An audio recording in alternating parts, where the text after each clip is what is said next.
What is up, everybody? It's Dr. Vibe here, host and producer of the award-winning Dr. Vibe Show, the home of epic conversations. I'm the home of epic conversations and the host of epic conversations. As always, I like to say you're blessed, highly favored, a magnet for miracles, and a solution for someone's problem. 2018 Innovation Award winner given out by the Canadian Ethnic Media Association. And one of the other things I do online is I host monthly conversations for fathers that are co-sponsored by Dad Central, Canada's national fatherhood organization, and Dove Men Care. And you know what? This is, I guess, reminiscence week, because early on we had V. Cherie Williams, who I first had on the Dr. Vibe show back in 2011. And now we have two other friends, a wonderful couple that were first on the Dr. Vibe show back in 2013. Yeah, over 7 years ago, and they are still as much fun and as wonderful as ever. Rufus and Jenny Triplett are a husband and wife team that has been married for over 30 years. They help couples, singles, entrepreneurs, and workplaces enhance their relationships with self-help products, actionable tips, structured interactive workshops, and facilitated training based on 30 years of marriage, education, and certified experience. They're military veterans, best-selling authors. They have released a book a few years ago called Surviving Marriage in the 21st Century. They're also empty nesters, business consultants, and mentors. Certified in entrepreneurship. They did a slamming TED Talk a few years back called The Power of No. Please check it out. If you don't know how to find it, if you go to the Dr. Vibe show, look at this post promoting this conversation, and the post is there. The video is there. They've appeared on various various platforms, media platforms, including CNN, HLN, New York Magazine, Ebony Magazine, Essence Magazine, Black Enterprise, MSN.com, the Huffington Post, Dr. Phil, LA Times, Reuters, USA Today, and REDBOOK Magazine. So basically, they've been everywhere. They are everywhere. So you know what? But tonight, they're here. So welcome back. After a few years, Rufus and Jenny, how we at? How we do? Hey, Man, who he talking about? where you been, girl? You been Who everywhere. did all of that? You need to quit traveling. Who did? I mean, who did they You say costing me money. That's too much. He done reminded me how much Who money I did done they spent. say we be dragging our resume through the door, just dragging that resume through the door. All I'm saying, we about to cut down on some trips. That's a lot of money. And you know what? we just getting started. So that resume about to be drugged In there, who? across the floor. Okay. Okay, Hey. What's up, Pete? What's up, family? How we been? Oh, alhamdulillah, we cannot complain. You know, we are in the midst of a pandemic. It's called being tired of being tired. Yeah, we're in the midst of pandemic, and y'all getting treated a little bit better in Canada than we getting treated here in the States. Okay. Yes. Yeah, your boy don't want to give us no 900, let alone 600. We ain't trying to pay a brother nothing. So since you opened it up, how you handling 2020 so far? Well, you know, we've been good, man. You know, we've been taken care of. You know, I'm just concerned about the government not taking care of its people.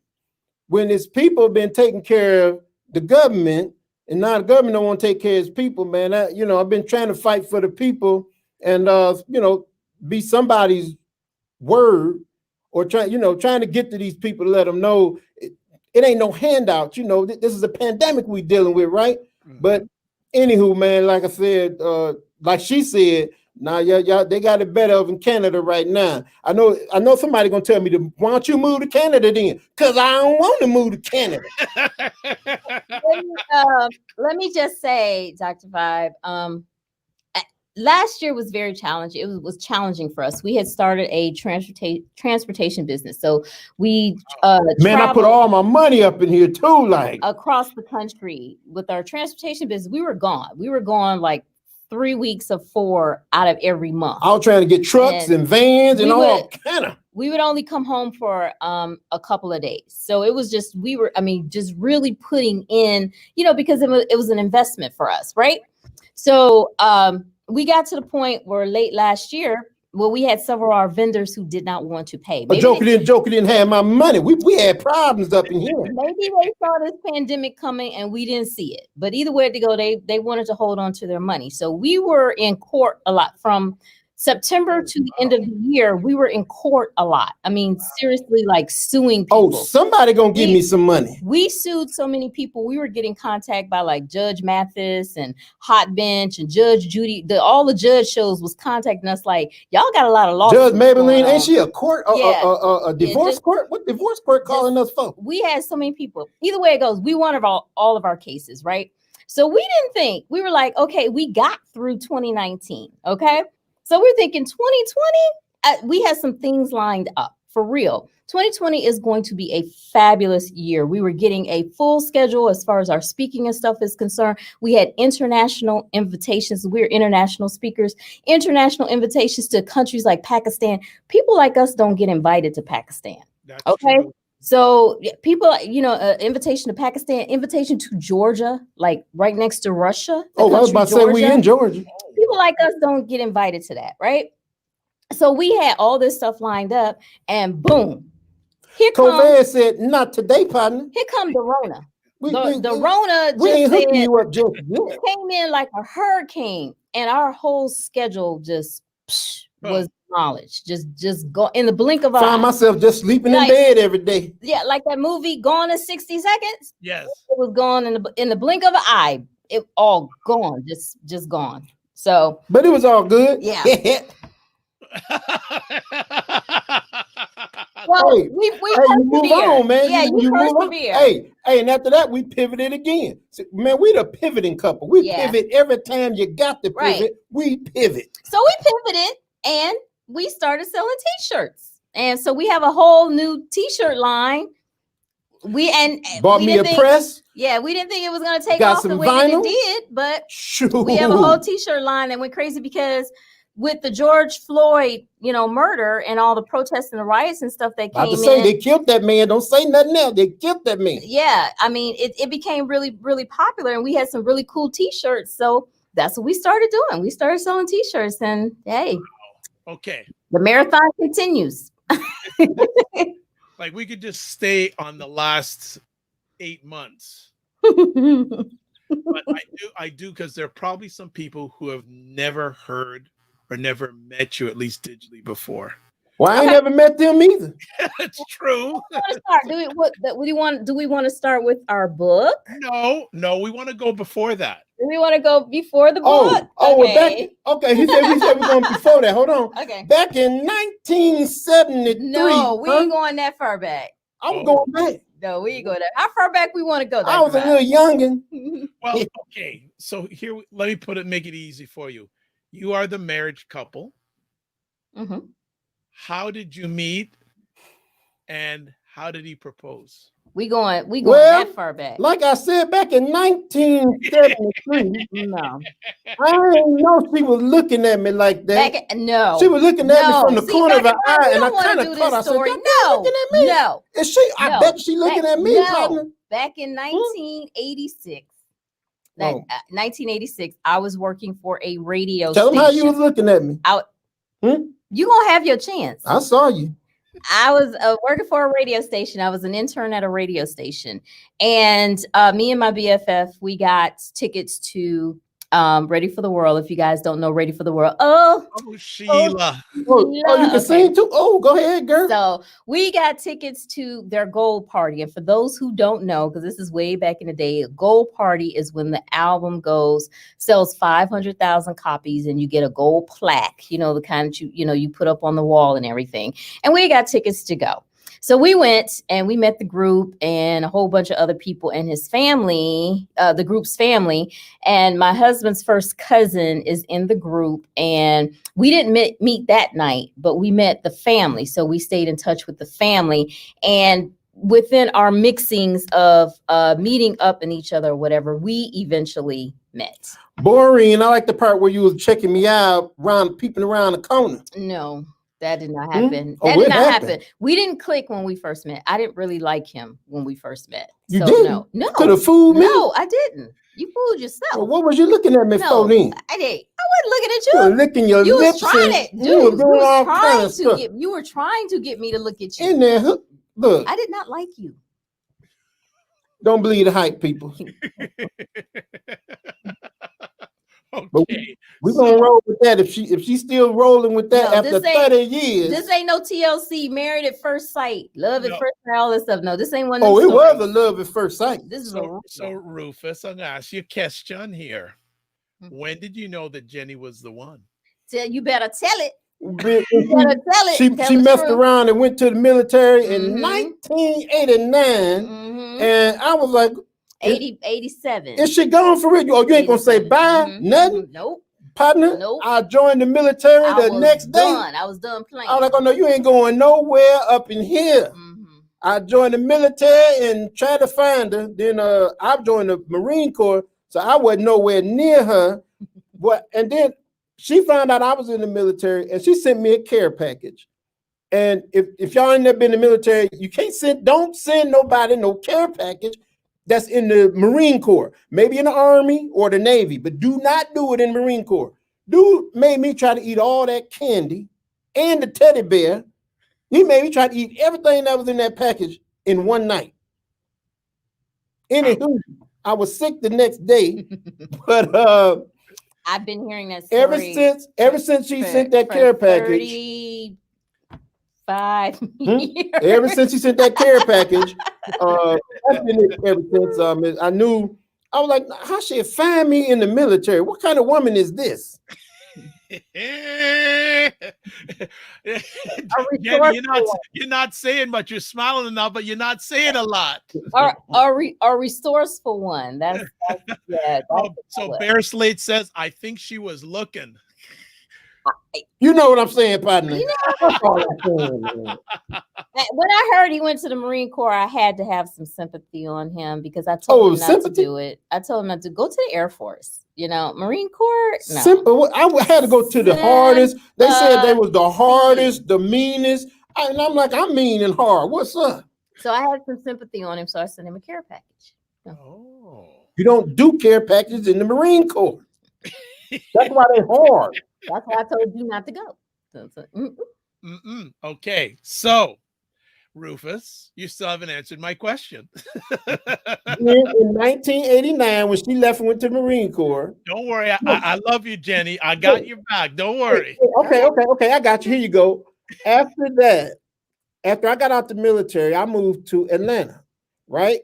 And I heard she was at home in Flint, in Saginaw or in Flint, Michigan. She was at my relative's home, and I was like, "Dang, she's still around?"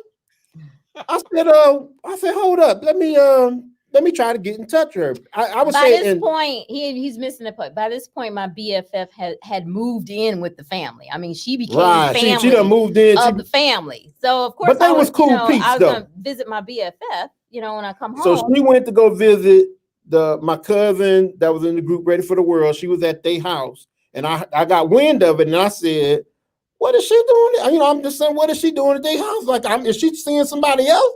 Hold on. You know how you see that one, and you be like, hold on, can't nobody have her but me.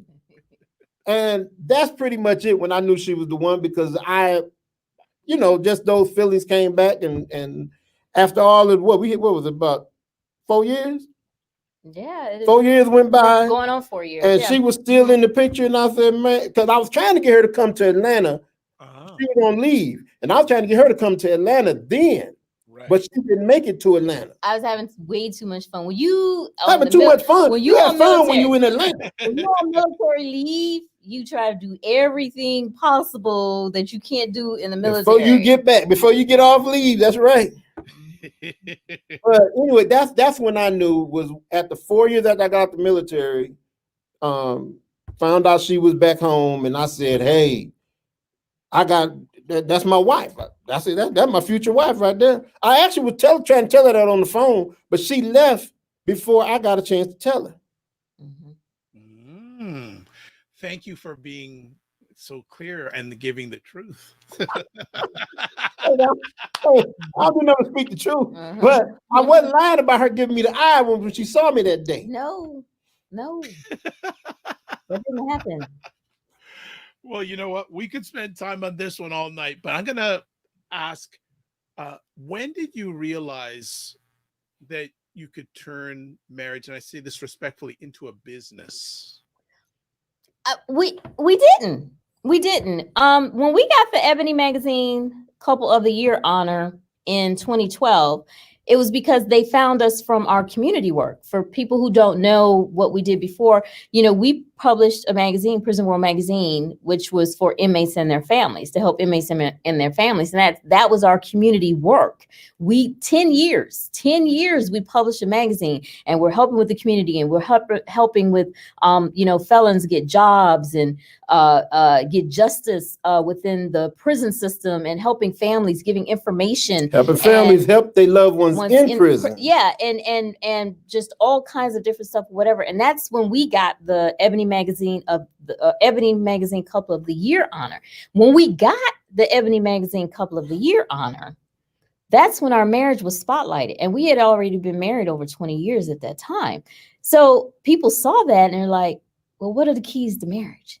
We didn't asked them, y'all tell me what the keys is. I'm trying my best. We didn't think from that honor and that spotlight that people would want to know, like, the keys to marriage. Our work was far from marriage work. I'm telling you, we're going into prisons. We standing in front of Crips and Bloods and gang members and rapists and murderers and you was calling them boys some boys up in there. There was some men. All of that. That's our work. About you boys up in here. We still do that, but not as much. I don't call them no boys. I call them men. Hey, you's a grown man. I know you a man because I see you a man. I see them big old muscles. I was just trying to I'm trying to tell them, they don't need to just know. in case I be up in there with them. I want them to know I thought you was a man. I didn't think you was a boy. You ain't going in there. Just in case. You don't know, these police just locking everybody up. So when that happened, we felt we needed to, instead of all of these inboxes we started getting on social media and different things like that, we felt the need, we're going to put it in a book. You know what I'm saying? We put it in a book so it would go out to the masses. And we tried to get somebody to publish it, our book, but it was on deaf ears. Like all these big name people, that has all these initials and everything behind their name or whatever. They have all these books and different stuff like that. We was like, okay, fine. We just want a voice in the space because people are asking us. So we'll self-publish and we'll put it out ourselves. And that's exactly what we did. Guys.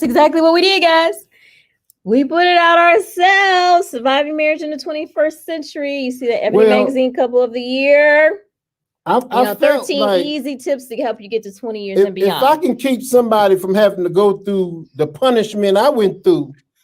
Punishment? I was punished up in here. So you were a punisher. How about Girl, that? Please. How about that? I don't put my hands on nobody. No. We didn't deal with any type of domestic violence or anything like that. But what I'm saying is, what I'm saying is, in the marriage, you go through some things. And if I can stop a brother from going down that same road of trying to control your woman, which is literally impossible, even the ones that you think you're controlling, you're really not controlling them, partner, because eventually they get wind, and then they know what they're doing, then they're going to manipulate the whole situation and then make you look stupid at the end. But I didn't look stupid. No. I just want to talk about this a little bit more because there's two stories here, okay? We didn't know. One is the truth. We didn't know, they're both the truth. We didn't know the book game.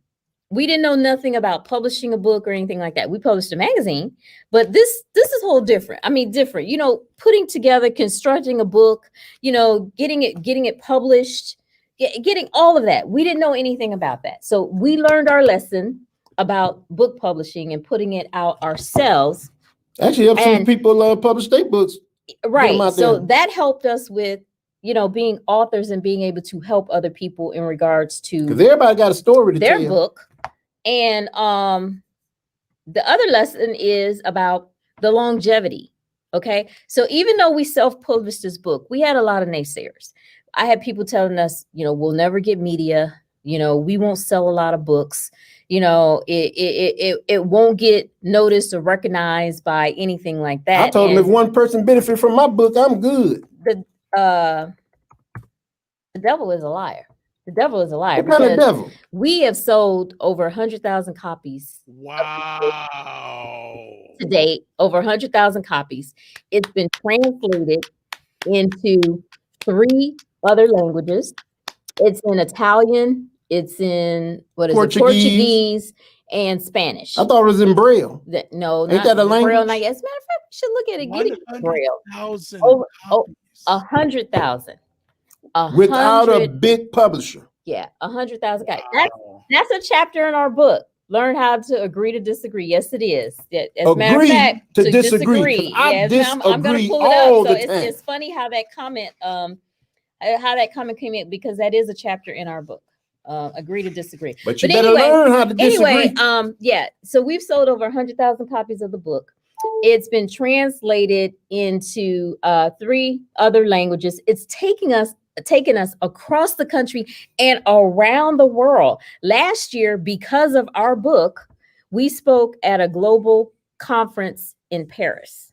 It was a global conference, and we got to speak on the state of marriage and divorce in a global aspect, in a global arena. So, I mean, we've spoken in 7 different countries in regards to that. Just before we came on, I just got an email from South Africa, and they want us to set us up for a tour, to do some workshops and different things, in that country. Mind you, I learned that one word, Guten Tag. That's German. That's German. Well, I was speaking to somebody in Germany. We need to look at Germany. Mind you, we had people tell us we would never get media. We would never. You ain't gonna amount to nothing. You surely is ugly. This book is the gift that keeps on giving. And Dr. Vibe, since we've talked to you, so much has taken place and going on, and I'm gonna continue on with the story. Yeah, I'm gonna stay on this book. This book that we wrote 7 years ago has now been turned into a workplace course. Okay. I'm certifying people now. It is a certified workplace course, because if anybody knows anything, your marriage relationships are similar to your business relationships. And so we're certified facilitators with a certified workplace course to help people enhance their relationships. And now we can facilitate and train with their workers that they don't know nothing about. They keep hiring people. These little young people keep walking off these jobs because these management don't know how to handle these young people. We can train different workplaces because it is SHRM certified. So this book has done miracles. I mean, it's really the gift that keeps on giving. I still be going. What was that? Ireland? How that lady was speaking Ireland? Yeah. I guess she's speaking English, but the accent just was throwing me off. There's so much with it, and come along with the book. We did a follow-up to help people out. It comes with a workbook. We have a workbook with it. Getting back to the swoon and the honeymoon. Okay, so this is in the series as well. Mm-hmm. And we were on TLC because of our marriage work. We had a TLC special. They are rerunning now, guys. They've been rerunning our special now for the last month on TLC. Where my check? We have gotten messages from, countries: South Africa, Greece, Turkey, France. I'm waking up and messages in our social media boxes. I'm watching you guys on TLC. I think you guys are super dope. Just messages from around the world. We did a radio show in South Africa because of them hearing about us. And she had to go through telling me everything the woman was saying. And I was like, how you understand everything the woman's saying? I can't understand a word. I'm like, what the world is she? Stop it. Huh? That's not a well, I didn't know what she was saying, but evidently she did, and then she'd tell me, and I was like, oh, okay, well, hey, boy, I tell you, it's hard. But the thing is, the United States, they say, well, you had a chance to learn a different language.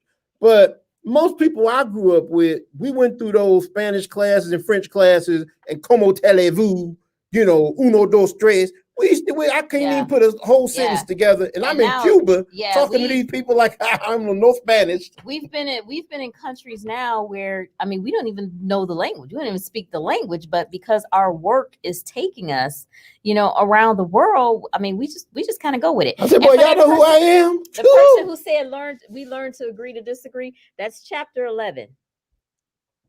Chapter 11. Oh, there we go. I tell you what. Yep. You learn how to.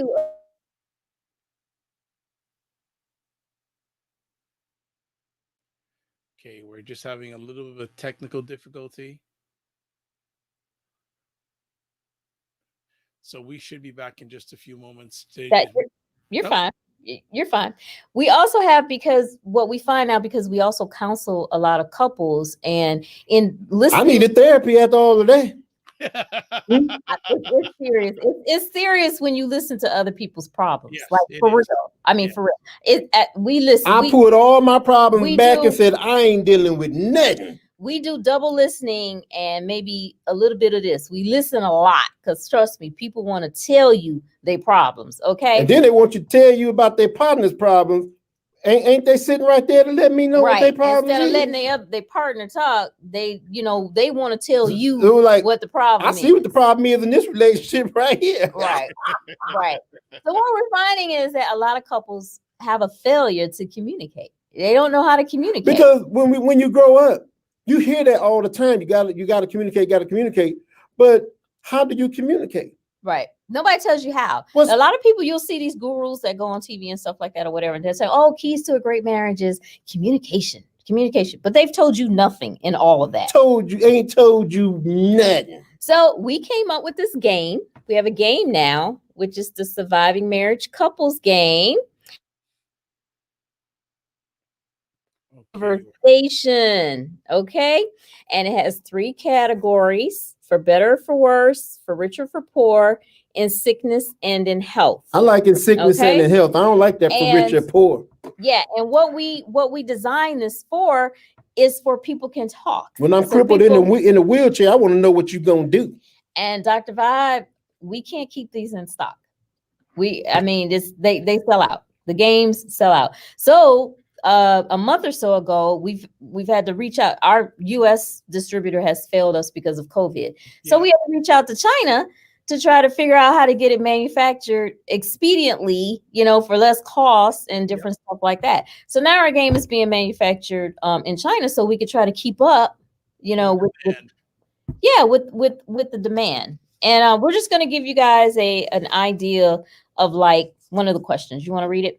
This is for in sickness and in health. This is one of the cards, and it's from the in sickness and in health, and that's the question.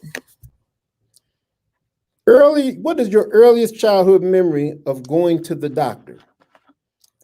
Because some people don't know. They act like they don't know what to ask they mate. They don't know how to start a conversation, or however they start a conversation, it ends up an argument or that type of thing. So this is just to help you start conversations. Right. And we design these questions intentionally to help you learn more about the person. Because if you ask somebody, number one, you ask somebody about a childhood memory, everybody have good childhoods. Some people don't want to talk about their childhood. They don't remember that. But in counseling couples, we also find that underlying issues.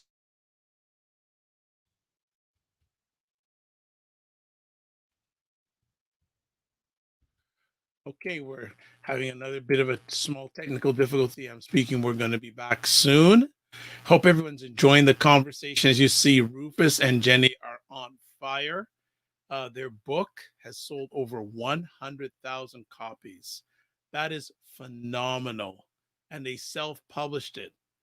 So if you have a dream of self-publishing your own book and you don't think you can make it big, Rufus and Jenny have just eliminated your excuse, because they've been able to do it. And you look at how many opportunities they have around the world to speak and share. That's phenomenal. Also want to give a big shout out to Bear Slate, who's watching live. 2 ladies that are rocking with content via their YouTube channel. They interview other business people. They also do great themselves There we Hey, go. We got hey, you. I told her to pay the bill. She didn't want to pay the bill. y'all on that Canada giving y'all $2,000 a month, but y'all got shoddy Wi-Fi. Hey, we do got fiber optics over here. I don't know what the problem They is. giving y'all $2,000 a month. We can't even get $600 a week, but we got better Wi-Fi over You better here. go sell some more Okay? T-shirts, girl. You want some more money? Let me ask. There's so many different directions I'm going to go, but why? No, I'll save that to the end. With marriages, one of the things I believe that most people do not do is they don't develop a friendship before a relationship. What are your thoughts on that?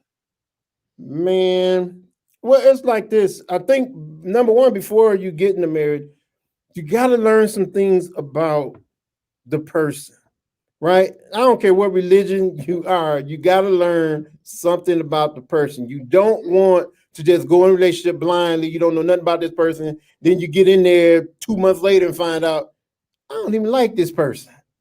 I don't even like you as a person or a friend or nothing else.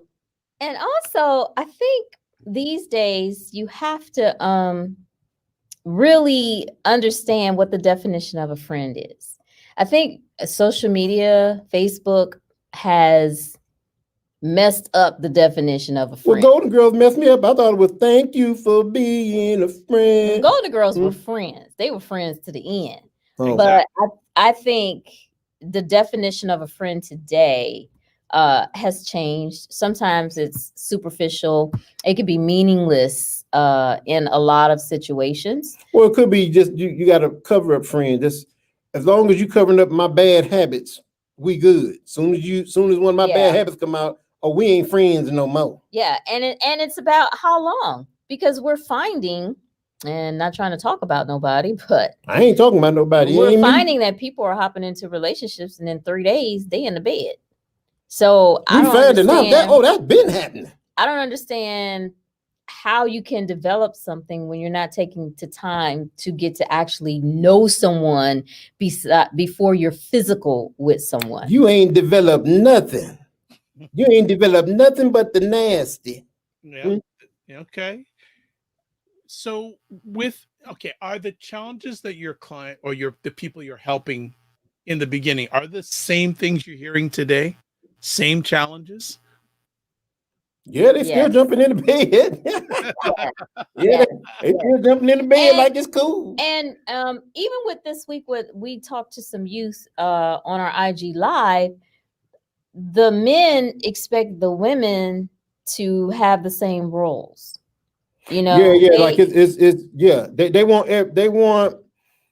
want you to do what they do, or even more, right? Like you're supposed to come to the table with even more. Yeah, that whole thing we grew up with the man going out there making money.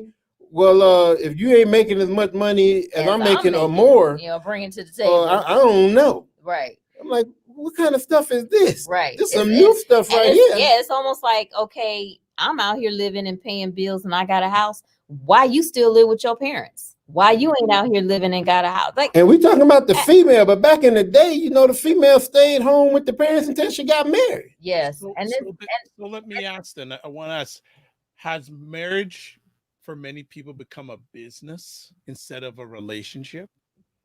Well, I think it's become viral sensations. I think more people are caught up in that. Think about it, if we didn't have social media, how many people could you actually share your engagement with?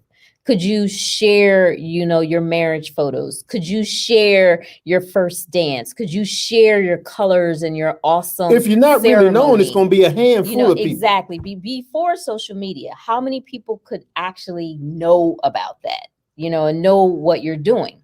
And, your wonderful relationship goals, your wonderful pictures and stuff like that. But don't get the two mixed up, because we do say, I worked on a job for over 20 years before I retired.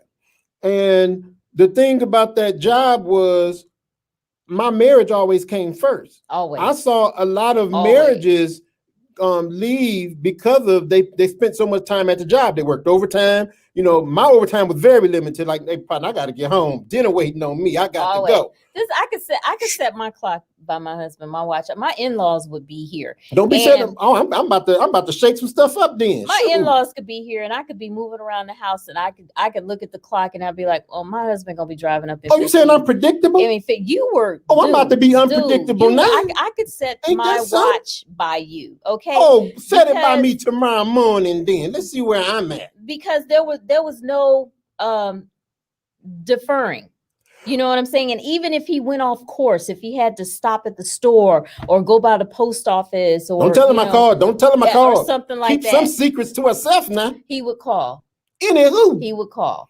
So, hey, but look. I mean, and that goes to respect. But we used to tell people, but what we tell people is different from when you said is marriages like businesses today. I tell people to treat your marriage like a business because your devotion to that business for 20 years, if you devoted that 20 years to your marriage, you may still be married. Right. Because you devoted all that. You gave when they called you in, you went in. When your wife called you, dear, I might not make it just yet. You devoted most of your time to that job, and now your marriage is, you might be 20 years married, but it's a sucking marriage. And look how many people have went outside their marriages because of so much time on the job with workplace spouses. Yup, and then the people at the job that they messing around with because they spending so much time with. You have those workplace spouses. We know people that have actually been fired from jobs for inappropriate relationships. Like I used to fire people. I was a supervisor up in there. I'm like, hey, partner, hold on, man. Y'all supposed to be doing some work right now. And while people like try to put us, okay, so I started with, we were doing the prison world work, right?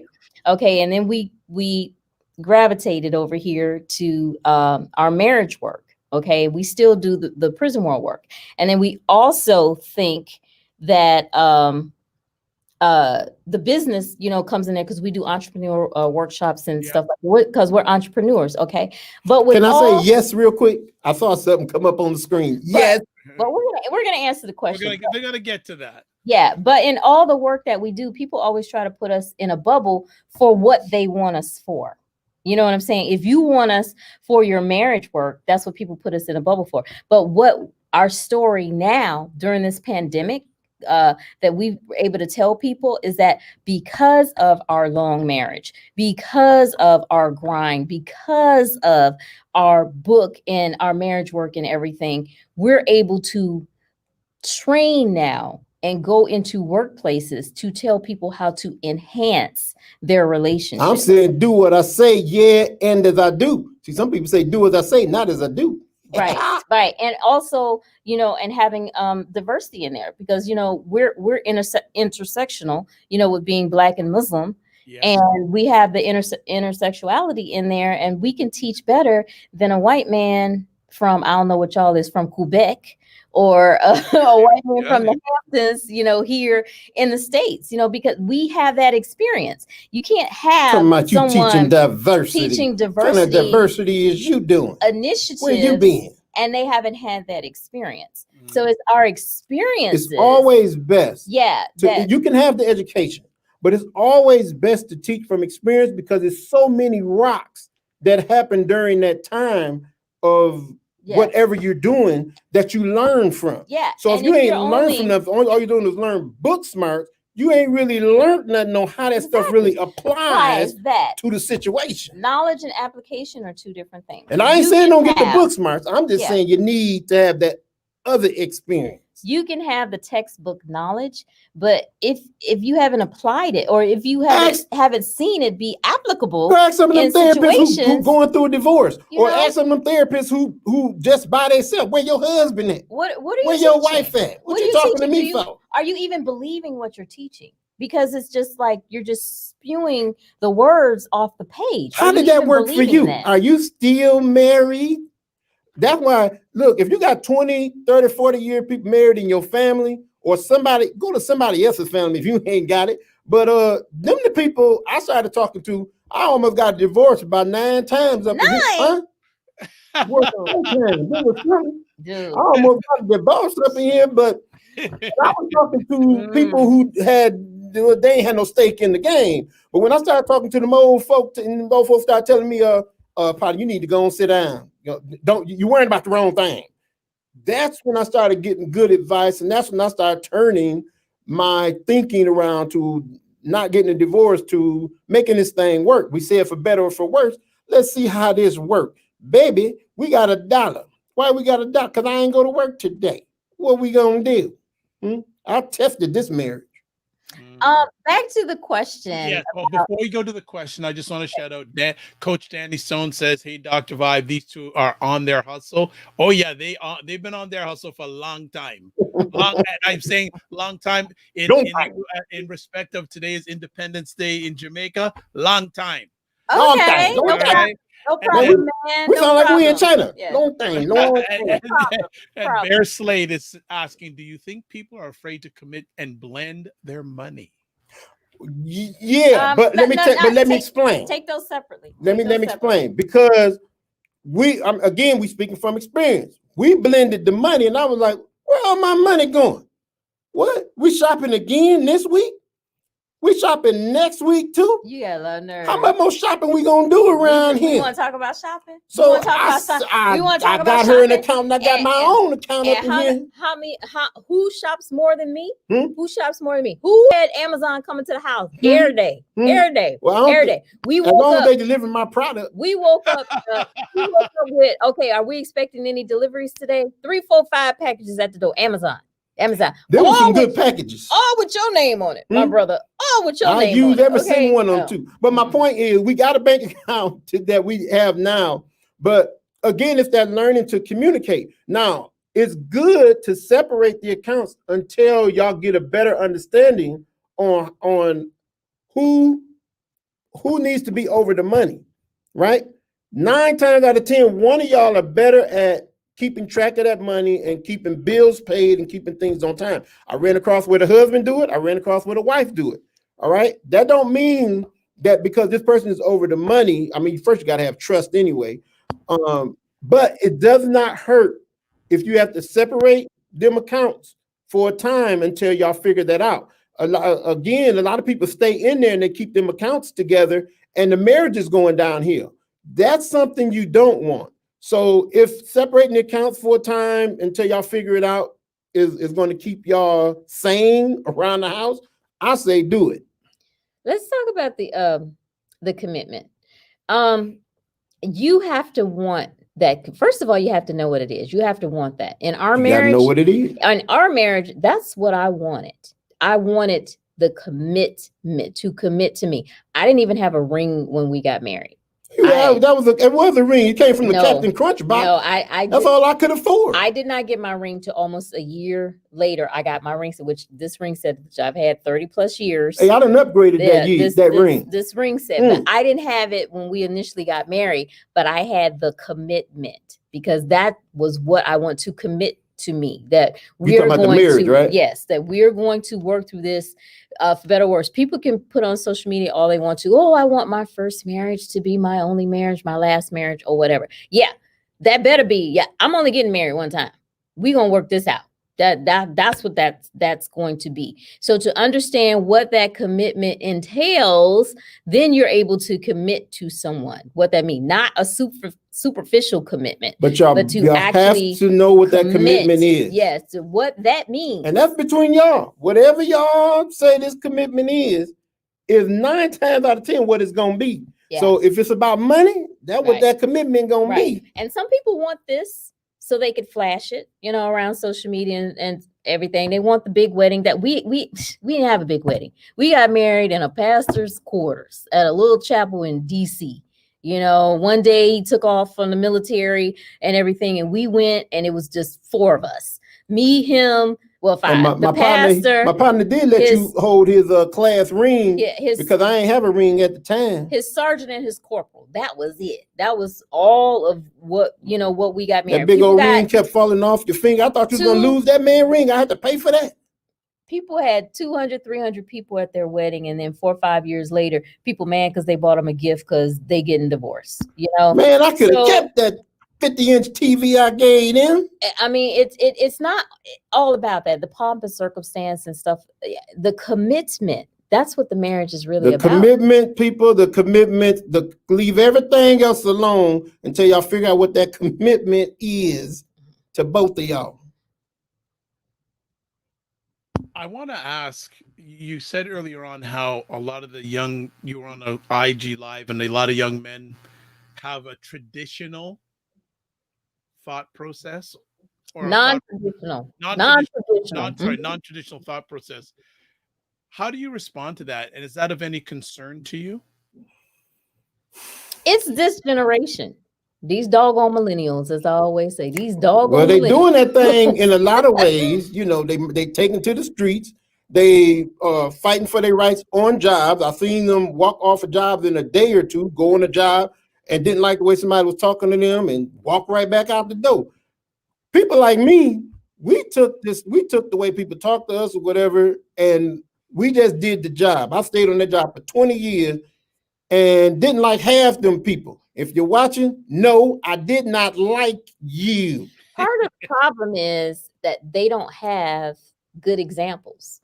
You're finding that because we have millennials, so millennials with parents our age, they don't have good examples of people that are married. Most black people definitely don't. And they don't want their grandparents' marriage. Because they're saying, oh, they put up with too much. That's my grandmama did. I ain't putting up with all of that. How long your grandma been married, boy? Your grandma been married 50 years. That's way too much. So, but you have to remember, with our generation, there was a lot of things that came into play. You know, the crack epidemic and mass incarceration, a welfare system, and single, motherhood, and good all thing that I ain't smoking no crack. So they don't have a lot of good examples, and that's a real problem. So that's why, we try to talk to as many young people as possible to let them know that this is possible, and you need this, for future generations. Them young folks keep asking us about our marriage. So, I mean, it's good as far as that go that they even asking concerning the marriage or like what they see. And so they want it. But again, their ideas of marriage, I don't know. If you're looking at my example, I guess look at my example. I mean, treat her right. Keep her first before yourself. You know what I'm saying? I mean, it's a lot of things. Stop shaking the table. Shaking it. You might be doing the boogaloo or something up here. You don't know what I'm doing. You don't know what I'm doing, girl. And just taking a look at some of the comments, and David Hughes from Australia says role modeling is so important. Mm-hmm.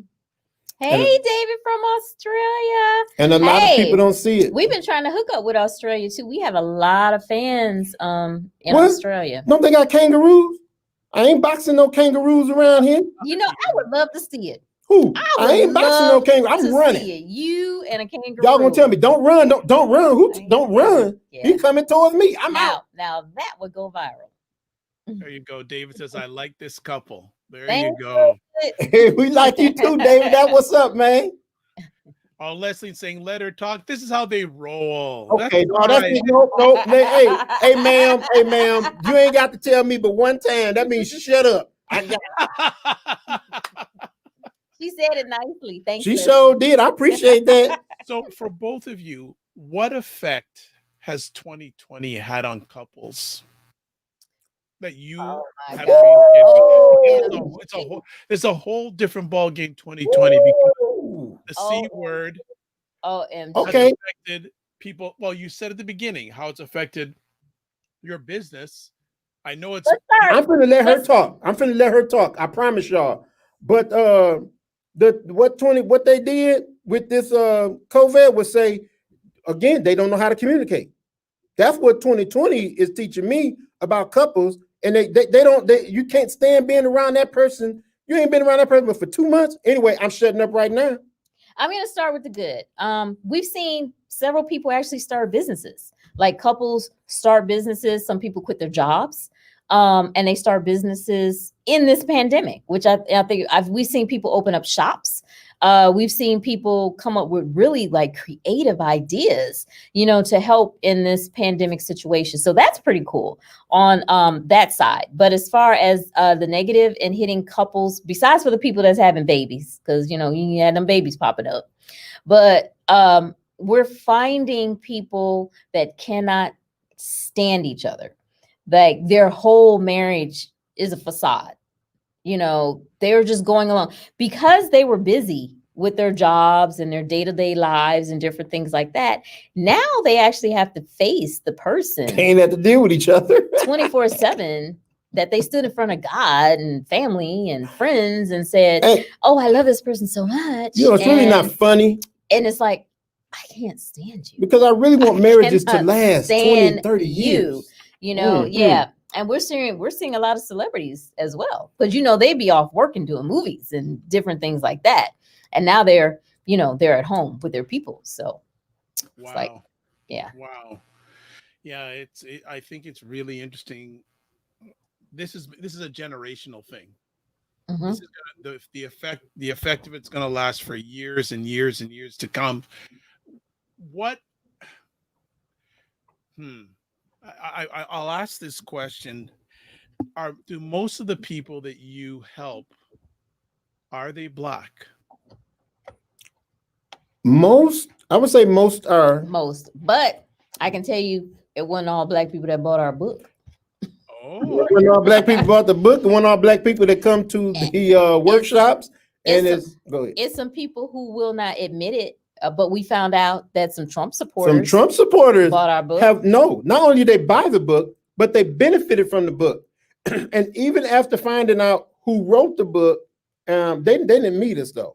Now they didn't meet us, but finding out who wrote the book, they actually told some friends of ours how much the book helped them. I'm gonna tell you guys a quick story. In our t-shirt line, we have surviving marriage t-shirts that goes along with our book. The brother that had on the t-shirt, he was doing some work with his friend. He's a cop. He was doing some work with his friend, and they had just lost their son. He had committed suicide, and they were going through some stuff in their marriage. He went over to their house. He had on the surviving marriage t-shirt. She wanted the shirt, so the wife wanted the shirt. The Trumpsters. Yeah, and he told her, well, it's a book that comes along with it. She wanted the book. So he gifted her the shirt and the book, and she read it, and she said it totally helped save their marriage. Changed their marriage, changed their way of thinking. It changed their outlook. I was like, what? If a white lady did that? Yeah, it changed everything in regards to how they were thinking, in regards to their marriage, and it actually helped save their marriage. Because I don't care if you white, Black. See, some people say yellow. I ain't never seen no yellow people. But anywho, it don't matter what your color is, what you do. This book, if you've been married, if anybody been married 20, 30, 40, 50, 60 years, they know everything that's in this book. That's number one. Ain't no marriage, I don't care what religion you do, that don't go through these things in this book. See, and what we learned when we were writing the book, and when we wrote the book, we said we wanted the book to reflect us and our experiences. We didn't want this to be a doctoral study. People have all these, like, initials behind their name and stuff. This book is coming from Rufus and Jenny Triplett. I changed my name. Our experiences, how we interact, how, our thought processes and stuff like that, or whatever. Because you got all these other people that's out here that's doing books. You got Steve Harvey, all these people, thought they was going to get married by reading this book. They thought they was going to find a man. Now they complaining like, I still ain't got a man. Okay. Oh, you got to be passive. You don't have your own thoughts. Oh, we got all our own thoughts over here. Yeah. All thoughts over there. And I'm telling you, the comments and the reviews, the realness, and and like, man, y'all just real. The feedback that so many people from around the world just continue. What was that? Europe? Like, your book saved my marriage. Your book saved my marriage. But again, if I could save one marriage, that was all my goal was with this book. It wasn't to sell over 100,000 copies. None of that. That just came with the territory. But again, and a lot of people say, well, what do y'all got that other people don't have? We just real, number one. I'm gonna tell you the truth about whatever the situation is. David, both books are available on Amazon. Okay, both books are available on Amazon.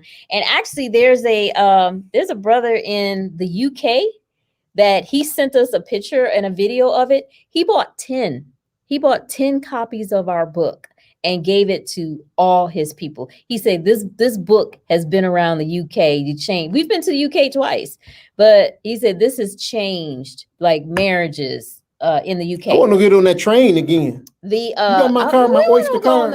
We want to go on the fast train. I need my Oyster fast card. train that goes from London to Paris. We want to go on that train. So David also says the different generations are interesting.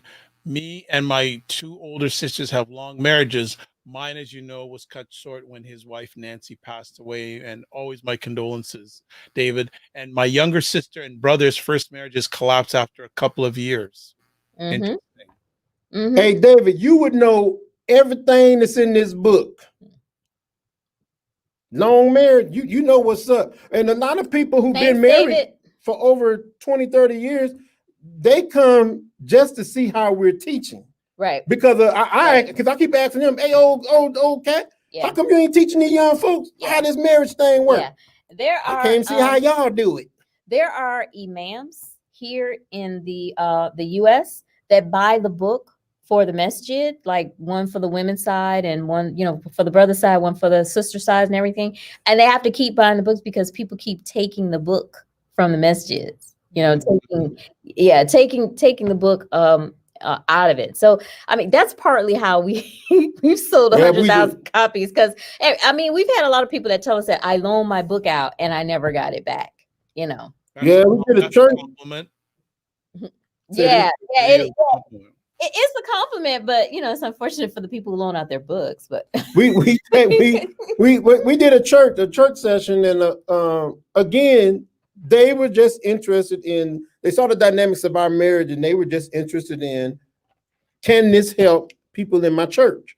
Well, if they marry, again, I'm not telling you anything that no other 20+ marriage is not going to tell you. I can almost guarantee you we all done been through these things in this book. But we don't want fluff. I mean, because you have a lot of people. This is another problem. You have so many people out here that's teaching fluff or talking fluff or just talking a good game because it brings a check. We don't want to do that because it's not helping anybody. And that's one of the reasons why we have the state of marriages today, because people are listening to all these relationship gurus who aren't teaching them anything. You're not teaching them anything.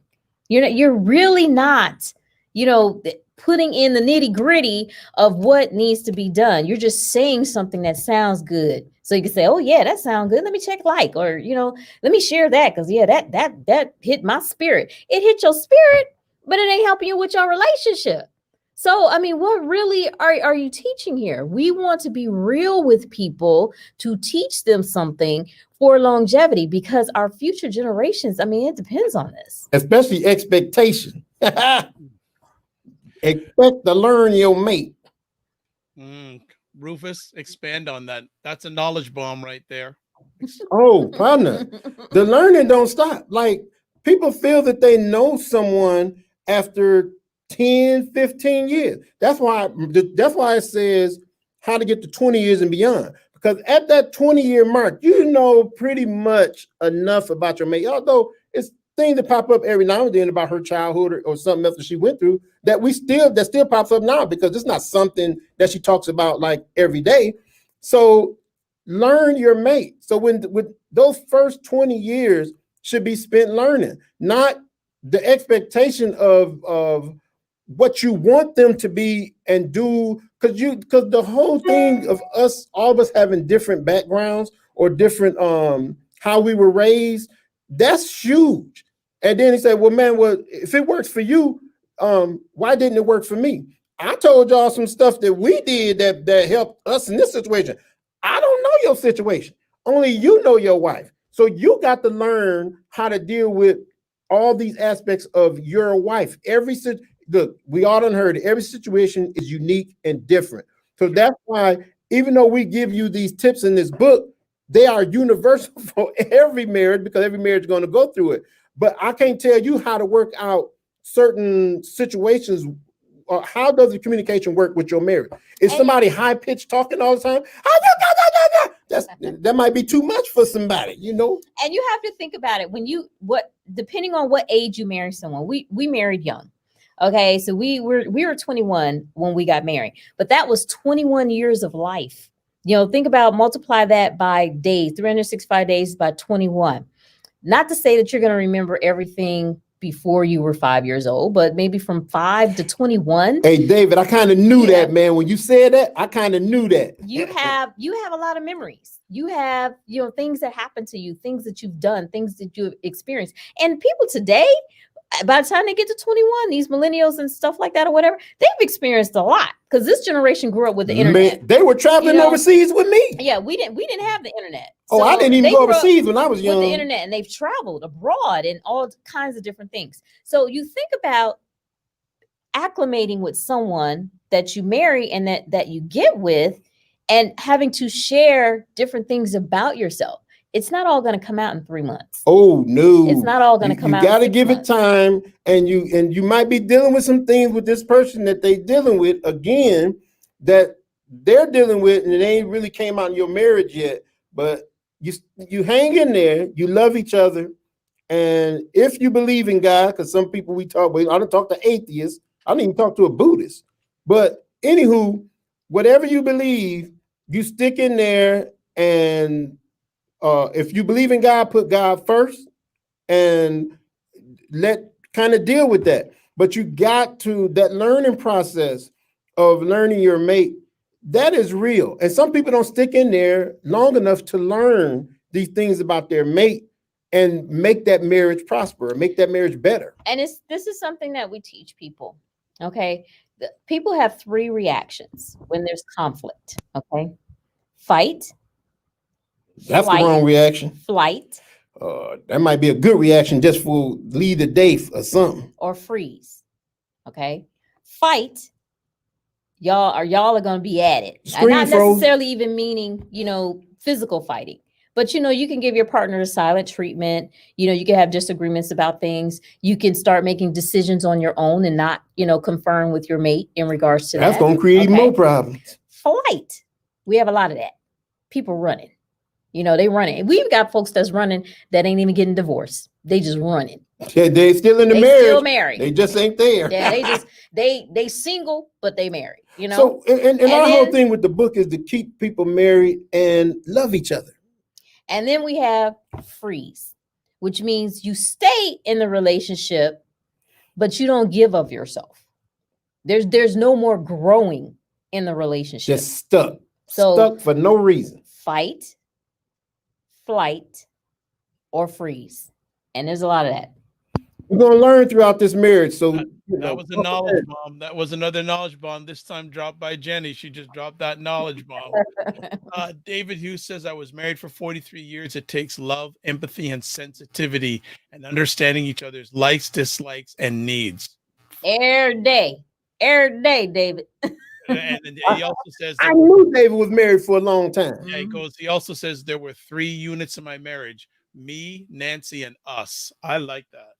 Mm-hmm. Dave, that's right. You gotta have I got a room where I go in and I'm just chilling, right? Because that's my space. I like for him to go there. Don't cross this line right here. This right here is mine. Leave it alone. But David is 100% correct. Well, by the way, if you ever go to Australia, I'm sure David will be in the front row. You may need to have be VIP guest. That would be great, because actually, like I said, we had standing international invitations to different countries, and we're getting around to countries, and we would love to come. We have a lot of fans in Australia, which we're finding out. I didn't know I had nobody in Bucharest. Right. We didn't know we were going to end up in Romania. Who knew? So looking at that aspect, how has this become so successful? Well, none but God. We put God first in everything we do. That's number one. But we don't lose sight of our marriage. Like being out, it's a lot of marriages that are out in the spotlight, and they go through some things because the money start coming in, and you start losing sight of your marriage, and you focusing on all these other things. Well, God, number one, keeps you grounded and focusing still. Remember, I told you, I always put my marriage first. So no matter what I'm doing in this life, how is my marriage working in this atmosphere? If my marriage ain't working, I can't work nothing else out. David, inbox us on Facebook at our Rufus and Jenny, or you can go to our website, rufusandjennytriplett.com, and you can send us an email there so I can make sure I keep you in the loop, and we'll definitely send an inquiry out. When you guys open up the borders to we might want to come there to get away from this corona, man. Yeah. You know, they ain't doing nothing here. When you guys open up the borders to Americans, we are there. We are there. They ain't trying to let us up in there. We stay passport ready. Okay. Now, as far and if for the help, I got a hazmat suit I can put on when I'm traveling, man. For the help. As far as our success, I do all of our marketing. So I try not to, like I said, be dragging that resume through the door, but I try not to, as they say, toot your own horn or anything like that. So I try to go off of the feedback we get from people. And even with some feedback that we got this week, people told us that they like it because we're authentic. You know, what we do is authentic. You could tell that we're not fake. It's not made up. It's not rehearsed, you know, or anything like that. I can't do rehearsal. So it's the authenticity that we bring because this is us and we've experienced it. We don't have anything to make up. You know, we don't have to make it up because you should see people who really ain't experienced nothing, and we be on some panels and they trying to say something. Yeah. And you be looking at them like, yeah, don't nobody know what you're talking about. And also I feel that a lot of people get stuck, like they pigeonhole themselves, but we constantly reach out to different audiences. You know, we're constantly expanding because we are all people. We audiences. All have feelings.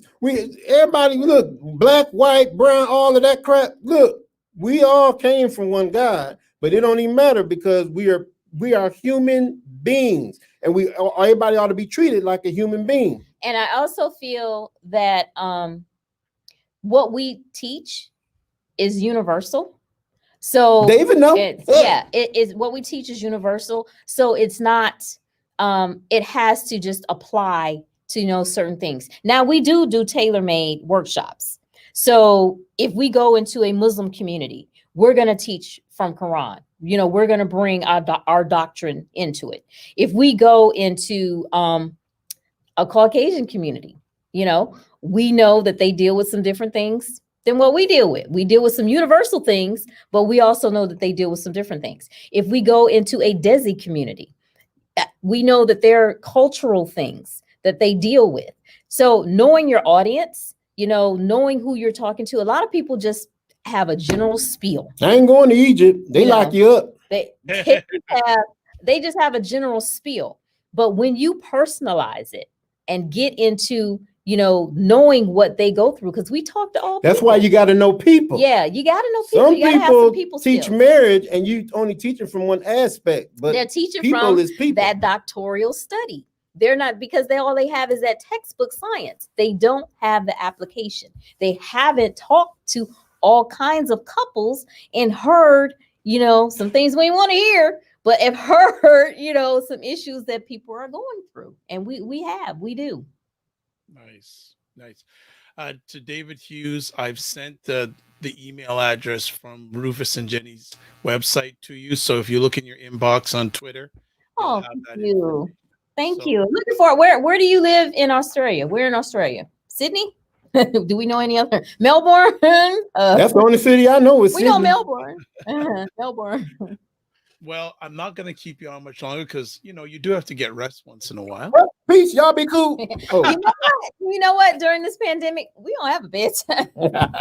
hey, partner. We be up. It be like 3 o'clock in the morning. She talking about you want to binge watch so-and-so. What you mean binge? 3 o'clock in the morning. Netflix, binge watching Apple TV. She just binge watch everything since we here. We be up dancing the Soul Train in the living room, you know. Which is another thing I want you to share. How important is having fun in a marriage? Because I don't know a lot of people these days that are finding things fun to do. Some of these conversations that people should be having. I'm not gonna do like her because the lights is on and I know that y'all can't see everything on this card. But It's fun, right? Learn how to have fun conversation. I mean, goodness gracious, everything can't be uptight, and you're around this person, hopefully the most of your life. So the people who have a hard time having this card game has been breaking some of that seriousness up in relationships as well. Yeah, because it is very important. You hit it on the button, partner. Look, if I didn't have fun with this woman, I don't know, we just be a boring. I have seen some boring couples. We did. We ain't one of them though. We did a live today out in our backyard on our and she can't shoot hoop worth nothing. Out on our basketball court, and we just had fun with it. Can you throw the ball in the ring, in the hoop, hit the net? Even though we were talking about the $600 a week that the U.S. doesn't want to continue, we were talking about a serious topic. We were just out having fun, in our backyard on our court. And I mean, you know what I'm saying? Stuff like that, because we talk all the time. You don't have to think so hard about it. It flows. The conversation flows. I'm about to give y'all one more jewel before we leave. Look, creating great memories. I was gonna say good, but creating great memories. The more great memories you create, the more those bad memories go down to the bottom. So always create great memories or good memories, because those is going to be what sustain the marriage. When people get so pissed off, they want to walk out the house. And so when they get to thinking, they're going to think about them two bad things that happened, but think of, man, we went here. He took me out to eat. We went trap. We did this. We went karaoke, Even during this pandemic, we check, because we're used to traveling. Like, travel and speaking is 50% of our business. And so, we've been in the house all of March, all of April, all of May, all of June, and you've been having me do t-shirts like I'm working in a sweatshop or something. You were. It wasn't a sweatshop. But, just last week, though, we went to D.C. We got out the house, went to D.C., took care of some business, went down to the Black Lives Matter mural and different type of stuff. And, that was a memory. That was really, really fun. We just got out for a couple of days, had some fun. And now, we have this memory during this pandemic, because everything else seems from here on out is going to be at home work. And you ain't got to go out to DC, if you ain't got the money and stuff like that, but you can create a good memory in your backyard. You can get out to a nature park. I've seen a lot of people go out to parks that have these waterfalls, and I'm like, wow, Georgia got all of this. Different places you can find little nooks and crannies that maybe you hadn't experienced because you're off to Miami or Jamaica or someplace. If it's young marriages out there, y'all got to create good memories. You can't just think your marriage is you coming home and leaving and coming home, and that's all to your marriage. You got to create some good memories, a lot of good memories. I tried to drown so many of them bad memories that she had, because, I used to be, you still mad at that? Girl, let me hurry up and give you some good memories. Flipping the Rolodex. Yeah. Mm-hmm. And for those who don't know about the Rolodex, okay, go to your calendar on Google. Yes, there you go. Well, before we let both of you go, I'd like to ask this question. What message do you have for the women out there, whether they're in a marriage, and it may be I may even segment those are in marriages, those who want to get out of marriages, and those who are thinking about getting married? Now, I know some of them that want to get out there may be a justified reason, but we won't take it. And also, for what message do you have for the men out there? Oh, if you're getting hit, you better run. Men or women, if you are in an abusive relationship, run. Don't even wait. Get out. There's it's hard, but there's help.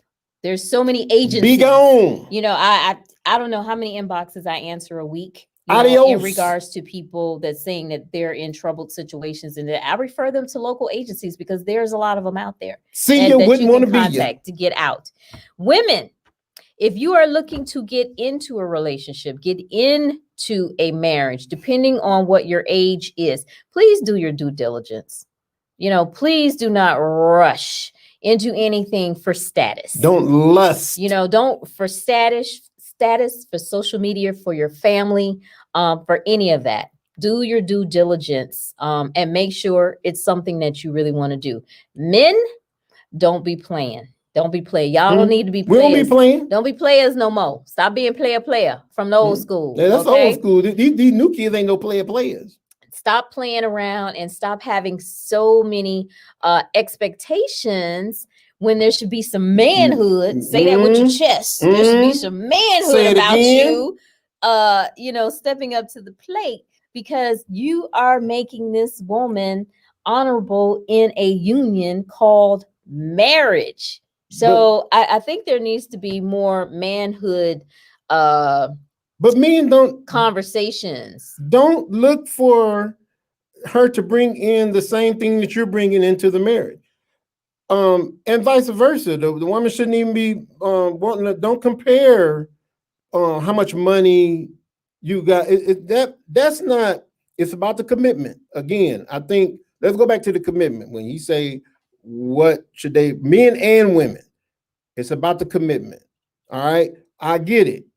Women don't negate and say, okay, I'm gonna marry this dude. He ain't got but 15 grand coming in. Dang, I hope it ain't a year, but he ain't got but 15 grand coming in, or 25 grand. Don't cut yourself short as far as money, but it depends on, go with more of character, but you can't negate money. Money will tear y'all up too. So if you're gonna put both incomes together, again, the commitment, work out these things, or try to work them out. Because even though you say things at the end of the marriage, trust and believe, you're gonna go through some things where, well, we said this, well, that don't work because we in a different situation now. And if anybody's trying to work through anything in their marriages, contact us. Go to our website, schedule a consultation. We'll be happy to hear. Contact who? I got to listen to some more problems. Yeah, we have listened to some problems.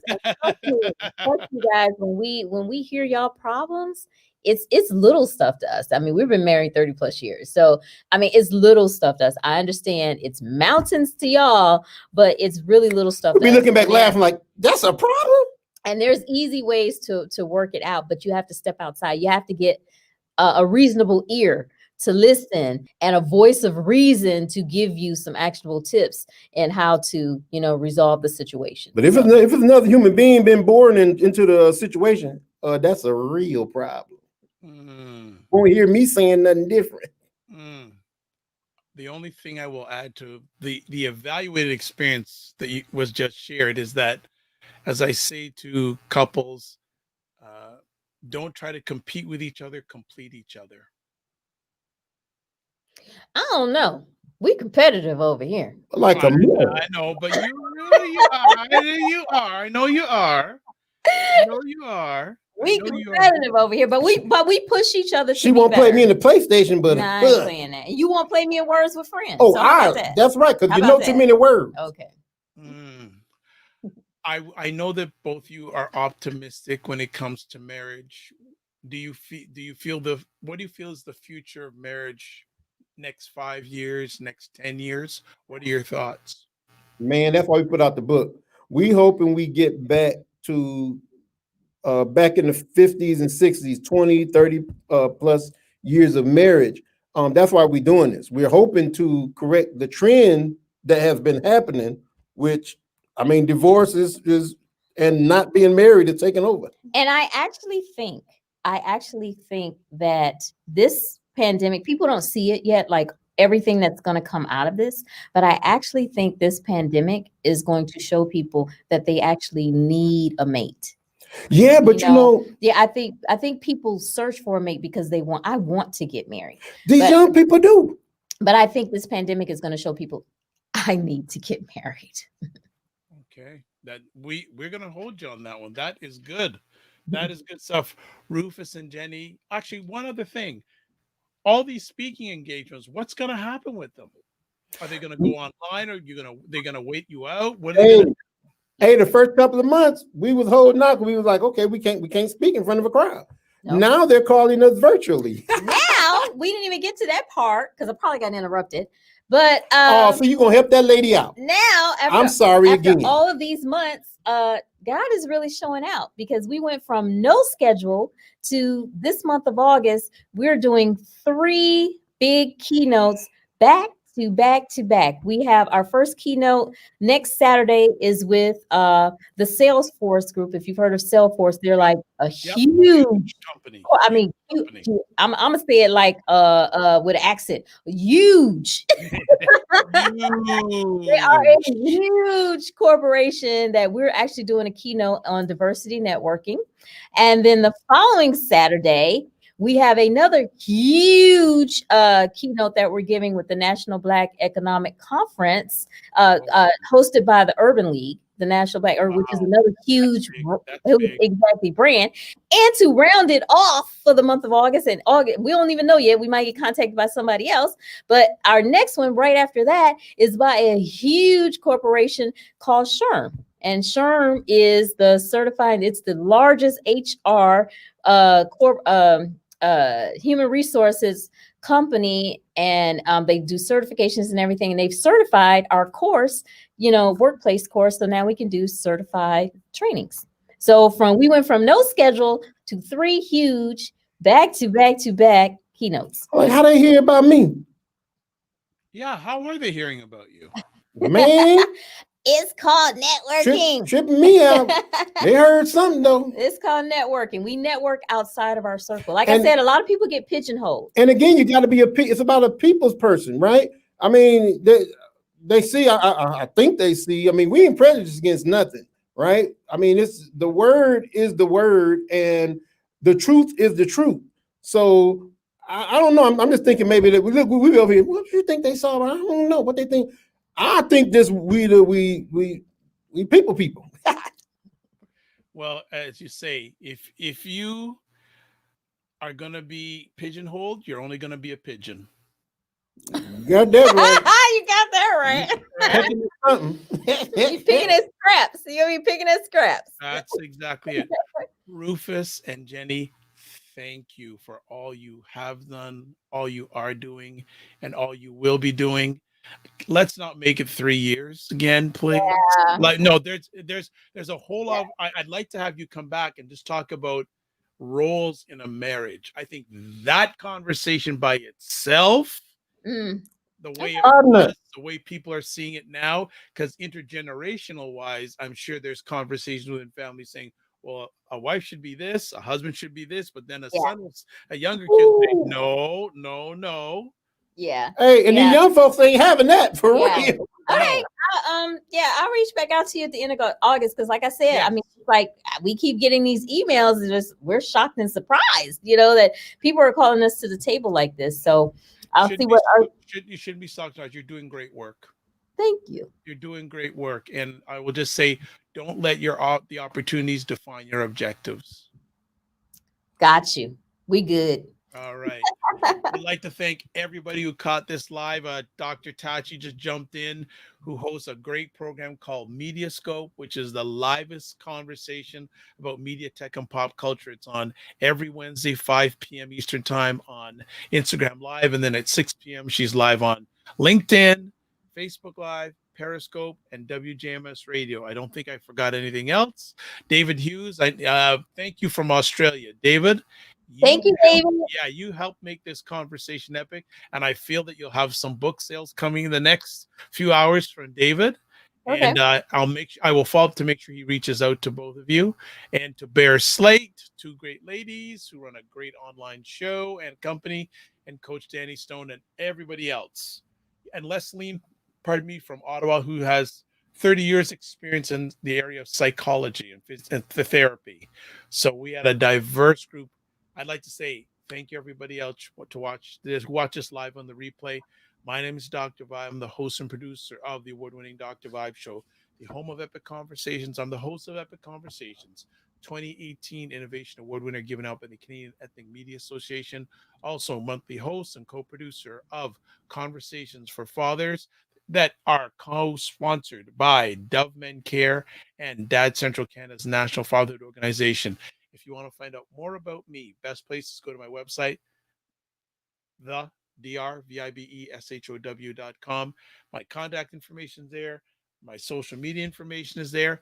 My thousands of epic conversations are there. And if you want, you can contact me. And if there's a conversation topic you want me to host, I will get someone in my community, directly or indirectly, to come on and share about it.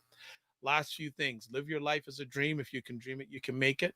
Next up, sometimes you have to get smaller to get stronger. Block assumptions and then aim bigger, aim better, aim higher and wider. And as Robert S. Smith, the richest Black man in America, says, do not waste this crisis. And finally, thank you to BIA Media for doing, as usual, an outstanding production job. God bless, peace be well, keep the faith, and walk good.